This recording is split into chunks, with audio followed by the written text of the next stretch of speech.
welcome back to my channel. If this is your first time here, my name is Mickelle. I am a digital nomad and online entrepreneur. For the last 2 years, I have been living on the road and most recently spent about a month and a half living in Buenos Aires, Argentina. So today I'm going to be walking you through my favorite things about living in this lively city, how to find housing, budgeting, safety, the nomad community, and overall what to avoid and some of my favorite things to do while I was living there. So Argentina is about a 12-hour flight from Miami and is on a time zone about 2 hours ahead of East Coast time most of the time. One of the biggest benefits about living there is it is super affordable. There's a massive nomad community and it gets pretty warm weather year round. I was living there in summertime, so it was a lot of days full of sunshine with very little rain, but even throughout the whole year, it never really gets super cold there, just dropping down to about maybe 50s or 60s, but it's very unlikely to see any type of snow.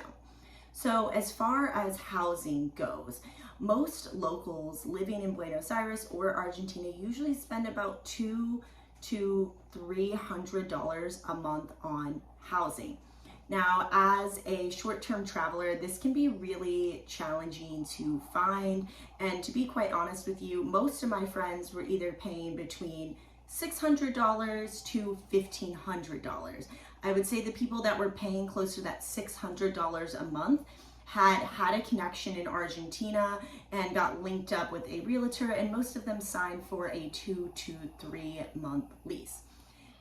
And like I said, people that are paying closer to $1,500 usually just booked through Airbnb and weren't able to negotiate a rate. Now, all of these rates that I'm mentioning, this is either for staying in Palermo or Palermo Soho. So if you do choose to stay downtown or in a different area, you may be able to get it a bit cheaper. On average, if you are from Argentina, most people are paying between $100 to $300 in rent. For me, I was paying $1,000 a month. Now, I thought this was a really great deal. As you can see, my apartment was really spacious, tons of natural light, and close to a lot of cafes and restaurants, and it did have a cleaning lady that came once a week and deep cleaned the entire apartment, and I didn't have to worry about anything like that. So overall, when it comes to housing, I'd be sure to check out Airbnb, also check out Digital Nomad Facebook groups and look for different posts there. But the best thing I would say is if you have a connection in Argentina or a realtor in any way there, they're gonna be able to get you the best price. Now, leading to the next thing in Argentina, which is paying for stuff. So in Argentina, they currently have the blue market. Now, what that means is if you are making either US dollars or euros, this is really gonna play to your benefit. So by the Argentinian government, they recognize their currency that 1 US dollar is only 100 pesos, when in reality, 1 US dollar is actually 200 pesos. Now, this rate will kind of vary depending on the day. Sometimes it's 197. Sometimes when I was there, it was as high as like 230 pesos. Now, the reason that all of this is relevant is if you send yourself US dollars and take out pesos there, essentially you're going to have double the money. Now, what I did to actually have this work for me is I used Western Union, and I'll go ahead and link that below. And what you do is you send yourself, for me, 100 US dollars, and then it converts it to pesos, and then you show up to a bank and you go and pick this up. Now, this can be a bit weird depending on which Western Mutual you go to, and a lot of the times it can be challenging to find some with money. It's very common for them to run out of money or not be willing to cash out how big or how much money you are taking out. So I would recommend never sending yourself over $300, and If you have to pay a larger transaction, I would send yourself a couple different transactions, just because if you send yourself 800 US dollars, it's going to be really hard to find a place that will allow you to take that much, just because, like I said, they do run out of money. Now, when you go and pick up the money, you will have to have a passport, and it's very, very important that you don't go and pick it up late at night, as it does happen that people will get mugged after they go to the bank or have their money stolen from them.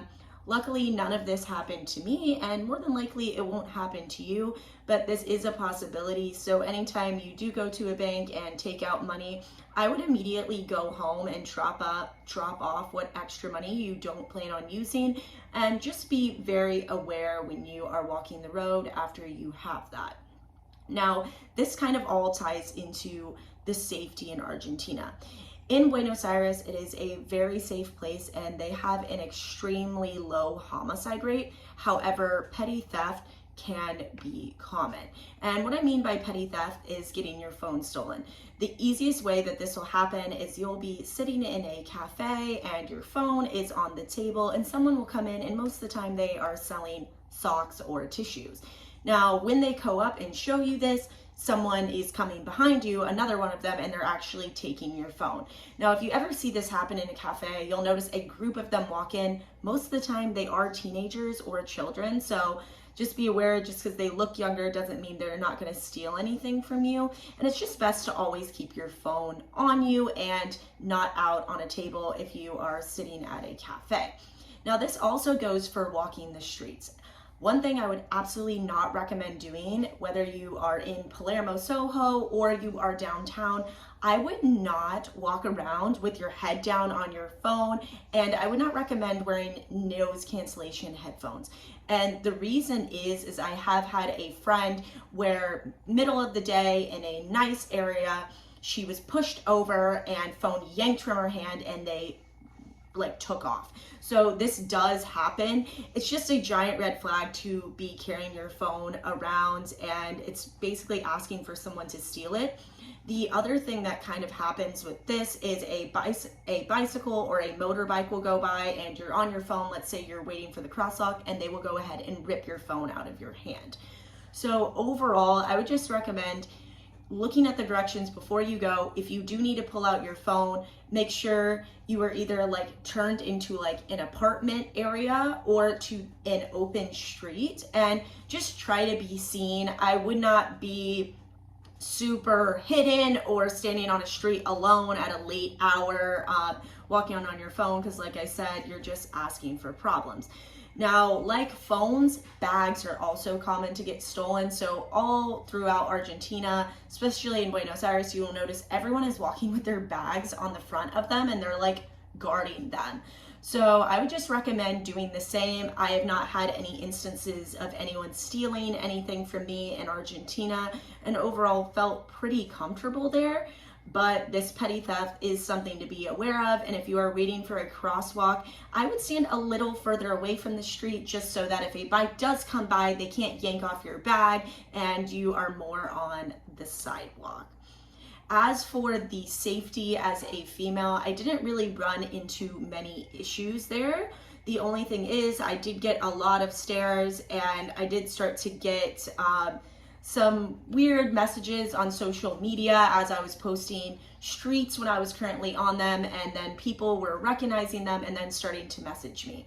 So I would just be cognizant of, if you're a solo female traveler and you are utilizing Instagram, what you are posting real time, just because unfortunately people may follow you, and that's just not a great situation. I did have a couple instances where I was in a club and people were following me, and it was just overall very uncomfortable. So I would just be aware of what you're posting and what you're doing.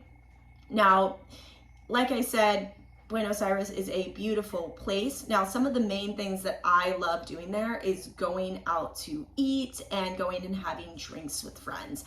As far as the city goes, there's only a couple museums and a couple parks. So really the big culture thing to do here is go out to eat. It is going to be similar to Spain, how you have a more slow dinner process, and going out to eat usually is a 2 to 3 hour thing. Also similar to Spain, everything is going to be a lot later. So if you're someone that you like to wake up at 7 a.m. and go and have coffee, this may be a slight problem. Most things aren't going to open till I would say 11. Occasionally things will open at 9 or 10, and this includes cafes. Now, they don't have as long as a break as siesta as they do in Spain, where everything closes from like 3 to 6 or 3 to 8 or 9. You will find things open that are a little bit earlier, but I would say most dinner restaurants don't open till 8 p.m. And most people don't go and eat till I would say 9:30, 10 o'clock. And it's very normal to be sitting in a restaurant in Argentina and it be packed and it's midnight. So overall, everything is just a bit later and something that I had to adjust to. And a lot of times I had a mini dinner at 6:30 and then I would go to dinner with my friends at 9:30. Now, dinner restaurants do tend to fill up. So if you have a group more than 3 or 4 people, I would consistently be getting reservations, as going out to eat is really big in the culture there and is the #1 thing that people are doing. Now, beyond going out to eat, there are tons of nomad meetups. And this is one of the biggest advantages, I think, of being in Buenos Aires, is there is pretty much a nomad meetup, I would say 5 to 7 times a week. And a lot of them will have 50 to 100 people and vary on topic. So it's a really great place if you are looking to meet other nomads or are an entrepreneur and are trying to thrive around other entrepreneurs. It's just going to be great. There also is tons of co-workings. Personally, for me, I like to work in cafes, and I will link below my favorite cafes that I like to work in. But it's super digital nomad friendly, and people are really cool about you sitting there for a few hours and working. And the locals are very inviting, I would say, to the digital nomad community.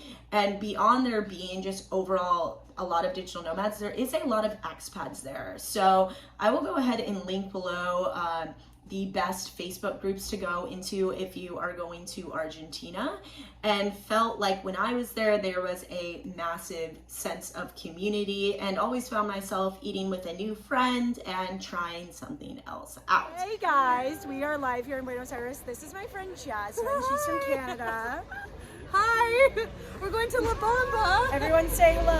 Hola! Hola! Now, if you're in Buenos Aires, it's going to put you in a good position to either go check out Patagonia or Mendoza.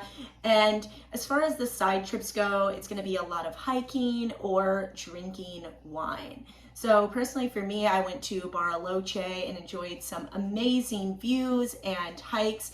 And you are going to have to fly to pretty much go on any side trip if you are in Buenos Aires. If you wait till the last minute, flights can get quite expensive. So I would recommend booking a flight at least 2 to 3 weeks in advance if you are doing a side trip, because like I said, the week of flights can be between basically $200 to $400. And in prime season, the best accommodations and stuff do book out. So in conclusion, I highly recommend living in Buenos Aires. I think it is a great city to network with other digital nomads and is quite affordable. I touched on what housing is like here, but in terms of just like general spending, most weeks I would eat out every single meal. And when I say eat out, I would have like a steak, mashed potatoes, a salad, bread, and a drink. And that on average, with a tip, would be around 10 to 12 US dollars. And you could easily go and eat somewhere for about $4 to $5 if you just got like one thing and just got a drink or something like that. They also have Rappi there, which is great because you can get delivery food for about $4 to $5. Because it was so affordable, I was spending on average eating nice restaurants, going out to eat all my meals, about $200 to $300 a week. So in total, you could easily live off of $2,500, and that would be a very high-end way of living. Not to say you couldn't live off of $1,000 if you were cooking your food and had negotiated a good rate for housing, but if you are wanting to kind of not worry about that and want to eat at nice restaurants the whole time, $2,500 is going to be plenty for you. If you are a female and like to get your hair and nails done, this is also super affordable. You can go and get gel on your nails for about $8 and eyelash extensions, hair colored for eyelash extensions run you about $15 to $20 and your hair color will run you about $40 to $60. So overall, just really affordable place to be. And just a great, lively nighttime culture. Like I said, I'm going to link below my favorite restaurants, best cafes, also a link for how I mentioned to use the Blue Market. And then my Airbnb, if you are interested in connecting with the guy that I stayed with, he does have about 6 different buildings in Argentina and said anyone I passed to him, he'd be willing to give a great deal too. So I hope that you guys found this video helpful. If you do have any questions about Argentina or the safety there or thinking of going there as a solo female traveler, please put them in the comments. One more thing before we go, they do have Uber there and taxi, and it is super affordable to get around as well as public transit. Most of the time I just took an Uber because it was like $2 to $3 to go like 10 to 15 minutes. So hope you guys found this video helpful and have a great rest of your day. See you guys. Bye.